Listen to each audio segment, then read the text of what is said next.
Cinema ലോകത്ത് ഇന്ന് ഏറെ ചർച്ച ചെയ്യപ്പെടുന്ന ഒരു നടനും സംവിധായകനുമാണ് ഋഷഭ് ഷെട്ടി. കന്നഡ സിനിമാ രംഗത്ത് നിന്നും ഉയർന്നു വന്ന ഈ ചലച്ചിത്ര പ്രതിഭ കർണാടകയിലെ കുന്താപുരിയിൽ യക്ഷഗാന നാടകങ്ങൾ ചെയ്തുകൊണ്ടാണ് തന്റെ കലാജീവിതം ആരംഭിച്ചത്. ഇന്ന് ചലച്ചിത്ര രംഗത്തെ വിവിധ മേഖലകളിൽ തന്റേതായ വ്യക്തിമുദ്ര പതിപ്പിച്ചിരിക്കുന്ന ഈ നടൻ സിനിമയിൽ എത്തും മുൻപ് ആരാലും ശ്രദ്ധിക്കപ്പെടാത്ത ഒരു സാധാരണക്കാരനായിരുന്നു. അടുത്തിടെ അദ്ദേഹത്തിന്റെ ഏറ്റവും പുതിയ ചിത്രമായ കാന്താര ചാപ്റ്റർ 1 എന്ന സിനിമയുടെ പ്രൊമോഷനുമായി ബന്ധപ്പെട്ട് മുംബൈയിൽ നടന്ന ഒരു ചടങ്ങിൽ അദ്ദേഹം തന്റെ പഴയകാലം ഓർത്തെടുത്ത് പങ്കുവെക്കുകയുണ്ടായി. മുംബൈ എനിക്ക് വളരെ സ്പെഷ്യലായ ഒരു സ്ഥലമാണ്.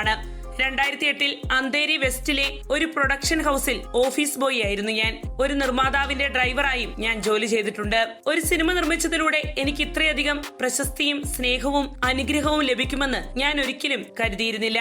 ആ പ്രൊഡക്ഷൻ ഹൗസിനടുത്തുള്ള റോഡിൽ വടപ്പാവ് കഴിക്കുമ്പോഴും ഇത്രയും ദൂരം എത്തുമെന്ന് ഞാൻ സ്വപ്നത്തിൽ പോലും കരുതിയില്ല. എല്ലാം നന്ദിയോടെ ഓർക്കുന്നു, അദ്ദേഹം പങ്കുവച്ചു.